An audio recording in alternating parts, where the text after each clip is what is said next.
नमस्कार दोस्तों, स्वागत है आपका हमारी life changing book summary series में। आज हम आपके लिए लेकर आए हैं एक ऐसी किताब जिसने लाखों लोगों की सोच बदल दी, द साइकोलॉजी ऑफ मनी। दोस्तों, यह वीडियो सिर्फ एक समरी नहीं है, बल्कि एक सफर है जहां हम पैसे की असली ताकत, लालच और डर की सच्चाई और अमीरी का असली मतलब समझेंगे। तो पूरा वीडियो ध्यान से सुनिएगा, क्योंकि हो सकता है कि यह आपके जीवन का नजरिया हमेशा के लिए बदल दे। दोस्तों, जरा सोचिए, अगर आपसे पूछा जाए कि इस दुनिया की सबसे ताकतवर चीज कौन सी है, तो आप क्या कहेंगे? कोई कहेगा ताकत, कोई कहेगा ज्ञान, कोई कहेगा समय। लेकिन सच्चाई यह है कि इंसान की सोच, उसकी मानसिकता, उसकी साइकोलॉजी ही सबसे बड़ी ताकत है। और जब यह सोच पैसों के साथ जुड़ती है, तब यह या तो इंसान को ऊंचाइयों तक ले जाती है या फिर गहरे अंधेरे में धकेल देती है। यही है द साइकोलॉजी ऑफ मनी की असली बात। भगवद गीता में भगवान श्री कृष्ण ने कहा है, नहीं कश्चित क्षण पी जातु तिष्ठत्य कर्मकृत कार्यते ह्यवशः कर्म सर्व प्रकृति जैर्गुणे। अर्थात इस संसार में कोई भी व्यक्ति एक पल भी बिना कर्म किए नहीं रह सकता। हर कोई किसी न किसी कर्म में लगा हुआ है। अब इस श्लोक को पैसों से जोड़कर देखिए। इंसान चाहे जाने या न जाने, उसका हर काम पैसों से जुड़ा है। सुबह उठने से लेकर रात तक सोने तक हर पल पैसों की छाया हमारे साथ रहती है। लेकिन फर्क यह है कि कोई इंसान पैसे को सिर्फ खर्च करने की चीज मानता है, कोई उसे जमा करने का साधन समझता है और कोई उसे अपने सपनों को पूरा करने की ताकत। यही फर्क तय करता है कि आप गरीबी में रहोगे या समृद्धि की ओर बढ़ोगे।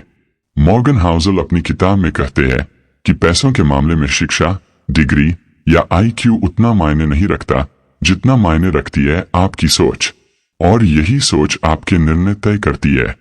अब इसे एक कहानी से समझते हैं। एक साधु जंगल में ध्यान कर रहा था। उसके पास एक सोने की ईंट पड़ी थी जिसे उसने सालों से संभाल रखा था।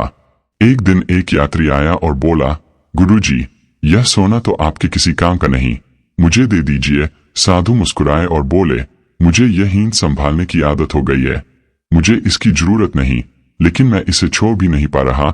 यात्री हंसकर चला गया। कुछ दिनों बाद साधु ने सोचा, सच में इस ईंट से न तो मैं खा सकता हूँ, न पी सकता हूँ, न जीवन का आनंद ले सकता हूँ, यह बस मेरे बोझ का हिस्सा बन गई है। उसने सोना वहीं छोड़ दिया और मुक्त हो गया। इस कथा से हम क्या सीखते हैं?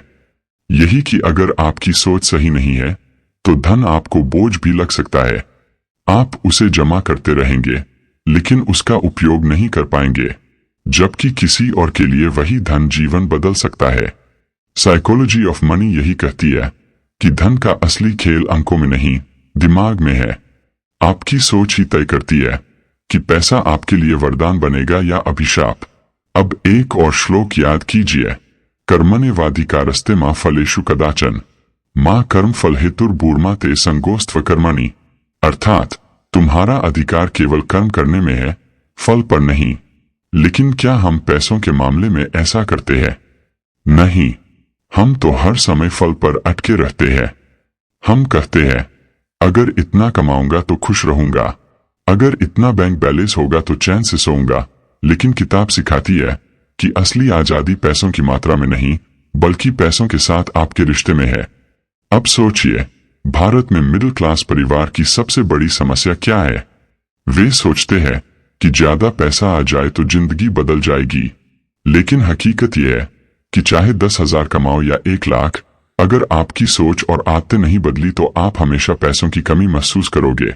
यही कारण है कि लॉटरी जीतने वाले लोग भी कुछ सालों में कंगाल हो जाते हैं, क्योंकि उनके पास पैसा तो आ गया, लेकिन पैसे की सोच नहीं बदली।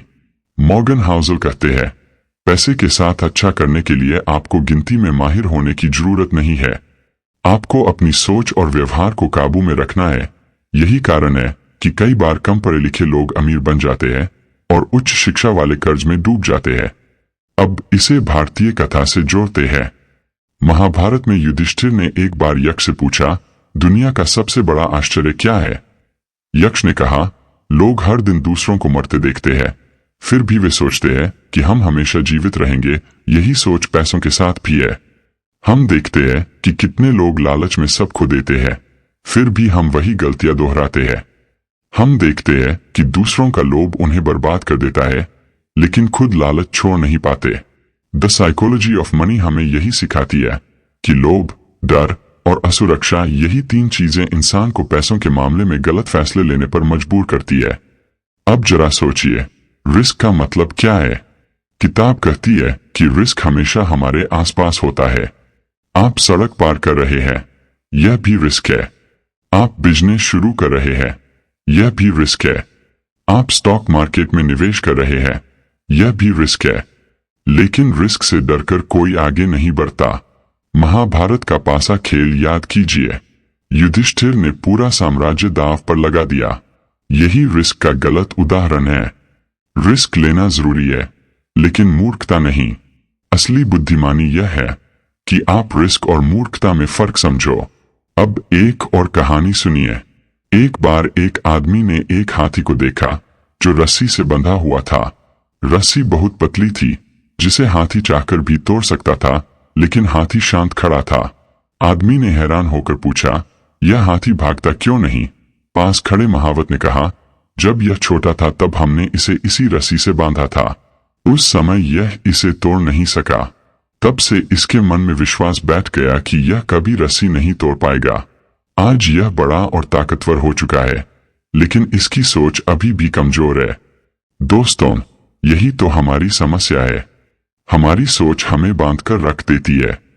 हम सोचते हैं कि हम अमीर नहीं बन सकते, हम करोड़पति नहीं बन सकते, हम रिस्क नहीं ले सकते, जबकि सच्चाई यह है कि हमें बांधने वाली रस्सी असली नहीं है, वह सिर्फ हमारी मानसिकता है।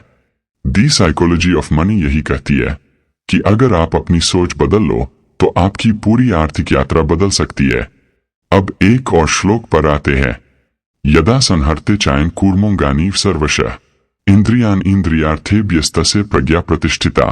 अर्थात जैसे कछुआ अपने अंगों को समेट लेता है, वैसे ही जो मनुष्य अपनी इंद्रियों को नियंत्रित कर लेता है, उसकी बुद्धि स्थिर हो जाती है। इसे पैसों पर लागू करो। अगर आप अपनी इच्छाओं को नियंत्रित कर पाओ तो आप बचत कर सकते हो, निवेश कर सकते हो और अमीर बन सकते हो। लेकिन अगर आप हर बार नई चीज देखकर खरीदने लगो तो आपकी कमाई चाहे कितनी भी बड़ी हो, आपके पास कुछ नहीं बचेगा। यही कारण है कि किताब कहती है, रिच होना आसान है, वेल्थी होना मुश्किल। रिच मतलब है ज्यादा पैसा कमाना और दिखावा करना, लेकिन वेल्थी मतलब है पैसा बचाना, सही जगह लगाना और उससे आजादी खरीदना। दोस्तों, दी साइकोलॉजी ऑफ मनी का दूसरा सबसे बड़ा सबक है पेशेंस यानी धैर्य। मॉर्गन हॉसल कहते हैं कि अमीर बनने का असली राज है लंबे समय तक धैर्य रखना। पैसा तभी बढ़ता है जब आप उसे समय देते हैं। जैसे एक बीज को पेड़ बनने में सालों लगते हैं, वैसे ही निवेश को फल देने में समय लगता है। भगवद गीता में भी कहा गया है, क्षिप्रम भवति धर्मात्मा शश्वत शांति निगच्छति। अर्थात धैर्य रखने वाला इंसान जल्दी धर्मात्मा बनता है और स्थायी शांति प्राप्त करता है। पैसे के मामले में भी यही सच है। धैर्य ही आपके धन को स्थायी बनाता है। एक छोटी सी कहानी। एक व्यक्ति ने आम का पौधा लगाया और सोचा कि 1 साल में ही फल मिलेगा। जब साल भर बाद कोई फल नहीं आया तो उसने गुस्से में पौधे को उखाड़ दिया। लेकिन उसका पड़ोसी उसी तरह का पौधा लगाकर धैर्य से पानी देता रहा और कुछ साल बाद मीठे आम खाए। यानी पैसा हो या जीवन, जो लोग धैर्य रखते हैं वही फल पाते हैं। किताब हमें बताती है कि दुनिया के सबसे सफल निवेशक कंपाउंड इंटरेस्ट यानी चक्रवृद्धि ब्याज की ताकत को समझते हैं। लेकिन चक्रवृद्धि का जादू तभी होता है जब आप समय को अपने साथ देते हैं। वॉरेन बफे की ही मिसाल लीजिए। उन्होंने 10 साल की उम्र में निवेश शुरू किया और 65 साल की उम्र तक करोड़पति बने। लेकिन उनकी 99% संपत्ति 65 साल के बाद बनी, क्योंकि उन्होंने अपने पैसों को कंपाउंड होने दिया। अब सवाल उठता है, हमें पैसों के साथ कैसा रिश्ता रखना चाहिए? किताब कहती है, don't just save money for luxury, save it for piece. यानी पैसा सिर्फ दिखावे या चीजें खरीदने के लिए मत बचाओ, बल्कि उस मानसिक शांति के लिए बचाओ जब आप कह सको कि अब मुझे मजबूरी में कुछ नहीं करना।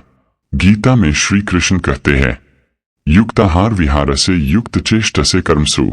युक्त स्वप्नावबोधस्य योगो भवति दुःखा, अर्थात जो व्यक्ति खाने पीने, काम करने और सोने जागने में संतुलित होता है वही दुखों से मुक्त होकर सुख पाता है। अगर हम पैसों का संतुलन नहीं रखेंगे तो चाहे कितना भी कमा ले, दुख ही मिलेगा। दोस्तों, इस किताब का तीसरा सबक है कंट्रोल ओवर ईगो। पैसा आते ही सबसे बड़ा खतरा अहंकार से होता है। बहुत से लोग पैसे के कारण अपने रिश्ते बिगाड़ लेते हैं। रामायण में भी यही दिखता है। कैकेयी के पास सब कुछ था, लेकिन अहंकार और लोभ ने उसे श्री राम को वनवास दिलाने पर मजबूर कर दिया और अंत में उसे पछतावा ही मिला। मॉर्गन हॉसल कहते हैं, be wealthy not just rich. Rich होना मतलब है आपके पास बहुत पैसा होना। वेल्थी होना मतलब है आपके पास पैसा प्लस समय प्लस शांति प्लस रिश्ते। आज बहुत से लोग पैसे के पीछे रिश्तों को तोड़ देते हैं, सेहत बिगाड़ देते हैं और नींद खो देते हैं। यही गलती हमें नहीं करनी। किताब हमें एक और अहम बात सिखाती है, इनफ यानी बस, अब काफी है, कहना सीखो। अगर आपको संतोष नहीं आता तो आप कभी खुश नहीं हो सकते। महाभारत में युधिष्ठिर को भी यही शिक्षा दी गई थी, संतोष ही सबसे बड़ा धन है। यहाँ एक प्रेरक कहानी आती है। एक बार एक राजा ने एक गरीब साधु से पूछा, तुम्हारे पास न घर है न धन, फिर भी तुम हमेशा खुश रहते हो, इसका रहस्य क्या है? साधु ने मुस्कुराकर कहा, मेरे पास दो संपत्तियां हैं, संतोष और धैर्य। इन्हें कोई चुरा नहीं सकता और नहीं ये खत्म होती है। यही कारण है कि साधु राजा से भी ज्यादा सुखी था। किताब का चौथा सबक है रिस्क और लक को समझना। हम सब मानते हैं कि अगर कोई अमीर है तो उसने मेहनत की होगी, लेकिन असलियत यह है कि मेहनत के साथ किस्मत का भी बड़ा हाथ होता है। जैसे अर्जुन महान धनुर्धर थे, लेकिन अगर भगवान कृष्ण उनका सारथी न होते तो शायद जीत न पाते। इसी तरह बिजनेस या निवेश में किस्मत का भी बहुत रोल होता है। इसलिए हमें न तो सफलता पर घमंड करना चाहिए और न ही असफलता पर खुद को कोसना चाहिए। गीता में भी कहा गया है, सिद्ध्य सिद्ध्यो समो भूत्वा समत्वं योग उच्यते, यानी सफलता और असफलता दोनों में समान रहना ही असली योग है। दोस्तों, इस किताब का पांचवा और अंतिम सबक है money gives you time and time is life. कितना सच है ये बात। पैसा सबसे बड़ी तबाहियों से नहीं बचाता, लेकिन यह आपको समय खरीदने की ताकत देता है। अगर आपके पास इतना पैसा है कि आपको 12 घंटे नौकरी करने की मजबूरी नहीं है, तो आप अपने परिवार के साथ समय बिता सकते हैं, अपने शौक पूरे कर सकते हैं, समाज की सेवा कर सकते हैं। यही असली दौलत है। एक प्रेरक प्रसंग। स्वामी विवेकानंद से एक बार किसी ने पूछा, धनवान और निर्धन में क्या फर्क है? उन्होंने कहा, धनवान के पास समय खरीदने की ताकत होती है, निर्धन के पास सिर्फ समय बेचने का विकल्प। यानी असली अमीरी वही है जब आप अपने समय को अपने हिसाब से जी सके। दोस्तों, द साइकोलॉजी ऑफ मनी हमें यही सिखाती है, पैसा साधन है, साध्य नहीं। लालच से बचना जरूरी है। धैर्य सबसे बड़ा निवेश है। संतोष ही असली दौलत है। किस्मत और रिस्क दोनों को स्वीकार करो। और सबसे बड़ी अमीरी है अपने समय पर अपना अधिकार। तो आज से तय कीजिए कि आप सिर्फ पैसे के पीछे नहीं भागेंगे, बल्कि पैसों के साथ अपनी सोच को भी बदलेंगे। क्योंकि अंत में दौलत आपके बैंक खाते में नहीं, बल्कि आपके मन की शांति में है। दोस्तों, द साइकोलॉजी ऑफ मनी का तीसरा और बहुत गहरा सबक है ग्रीड वर्सेस फियर, लालच बनाम डर। मॉर्गन हॉसल कहते हैं, ज्यादातर लोग गरीब नहीं इसलिए रहते क्योंकि उनके पास पैसा नहीं है, बल्कि इसलिए क्योंकि वे हमेशा लालच और डर के बीच फंसे रहते हैं। जब पैसा बढ़ता है तो लालच आ जाता है और हम और ज्यादा चाहते हैं। जब पैसा घटता है तो डर आ जाता है और हम सब कुछ बेचकर निकल जाते हैं। लेकिन असली निवेशक वही है जो लालच और डर दोनों को कंट्रोल करना जानता है। गीता में श्री कृष्ण ने कहा है, त्रिविध नरकसेदम द्वारं नाशनमात्मनः काम क्रोधस्तथा लोभस्तस्मादितत्रयं त्यजेत। अर्थात काम, क्रोध और लोभ ये 3 नरक के द्वार है, इन्हें छोड़ देना चाहिए। पैसा जब सही सोच के साथ आता है तो सुख देता है, लेकिन जब लोभ के साथ आता है तो दुख देता है। कहानी सोने का अंडा देने वाली मुर्गी। एक किसान की मुर्गी हर दिन एक सोने का अंडा देती थी। धीरे धीरे किसान अमीर होने लगा, लेकिन उसके मन में लालच आ गया कि क्यों न सारी दौलत एक साथ निकाल लूं। उसने मुर्गी को काट दिया, लेकिन अंदर कुछ नहीं निकला, यानी लालच ने उसे बर्बाद कर दिया। किताब यही कहती है, slow wealth is real wealth. तेजी से पैसा कमाने के चक्कर में हम सब कुछ खो देते हैं। चौथा सबक, सोशल कंपैरिजन, दूसरों से तुलना। मॉर्गन हॉसल कहते हैं कि दुनिया में असली दुख इसलिए नहीं है कि हमारे पास कम है, बल्कि इसलिए कि हमारे पास दूसरों जितना नहीं है।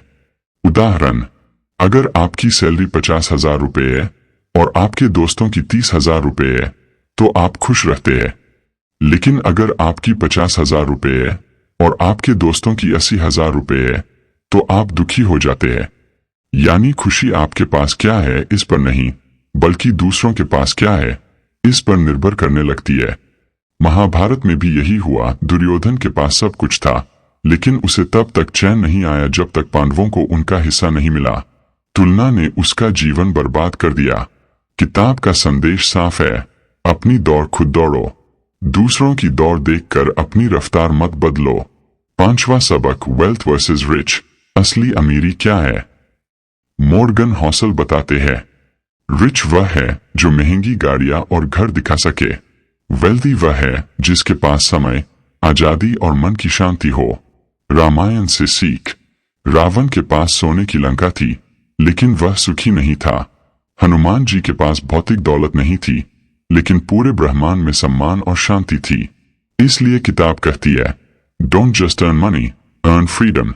अगर पैसा आपको आजादी नहीं देता तो वो दौलत नहीं, बोझ है। प्रेरक कहानी, एक करोड़पति बिजनेसमैन अपने दोस्त को अपने आलीशान बंगले में घुमाते हुए कहने लगा, देखो मेरे पास कितना कुछ है। दोस्त मुस्कुराकर बोला, हाँ, लेकिन ये सब तुम्हारे पास है, मगर मेरे पास इतना है कि मुझे इसकी जरूरत ही नहीं है। असली अमीरी वही है जब आपके पास संतोष हो। छठा सबक, money is about freedom of time. पैसा आपको हमेशा दो चीजें देता है, सुरक्षा, सिक्योरिटी, समय, टाइम। अगर आपके पास पैसा है लेकिन समय नहीं तो आप अमीर नहीं है। अगर आपके पास पैसा है लेकिन नींद नहीं तो आप गरीब है। गीता में श्री कृष्ण ने कहा है, योगः कर्मसु कौशलम, यानी असली बुद्धिमानी है काम में संतुलन और कुशलता। अगर आप केवल पैसा कमाने के लिए जी रहे हैं तो आप जीवन से कुशलता खो रहे हैं। सातवां सबक, लेगेसी, धरोहर छोड़ना। मॉर्गन हॉसल कहते हैं, पैसा आपके जाने के बाद भी काम आना चाहिए। सबसे बड़ी अमीरी वही है जो पीढ़ियों तक काम करे। महाभारत में भीष्म पितामह ने धन नहीं बल्कि धर्म और नीति की धरोहर छोड़ी, जो आज भी लोगों को प्रेरणा देती है। यानी आपको अपनी अगली पीढ़ी को सिर्फ पैसा नहीं बल्कि सोच और आदर्श देने चाहिए। लालच और डर से बचो, तुलना छोड़ो, संतोष अपनाओ। दिखावे से बड़ी चीज है शांति। पैसा आपको समय और आजादी दे, यही असली दौलत है। अपने बच्चों को सिर्फ पैसा नहीं बल्कि सही सोच की धरोहर दो। दोस्तों, द साइकोलॉजी ऑफ मनी हमें यही सिखाती है, पैसा अपने आप में अच्छा या बुरा नहीं है, ये आपकी सोच है जो इसे वरदान या अभिशाप बनाती है। तो आज से तय कीजिए, आप पैसे को सिर्फ बैंक में नहीं बल्कि अपने जीवन में सही सोच और संतुलन के साथ रखेंगे। दोस्तों, पैसा जरूरी है, लेकिन उससे भी ज्यादा जरूरी है उसकी समझ। अगर इस वीडियो से आपको कुछ नया सीखने को मिला है तो इस सीख को अपने जीवन में जरूर अपनाइए। और हाँ, अगर आपको यह वीडियो अच्छा लगा हो तो लाइक और शेयर करना न भूलें। साथ ही हमारी life changing book summary series की अगली वीडियो पाने के लिए चैनल को सब्सक्राइब जरूर करें। मिलते हैं अगले एपिसोड में, तब तक याद रखिए, असली अमीरी आपकी सोच में है, न कि सिर्फ आपके बैंक बैलेंस में।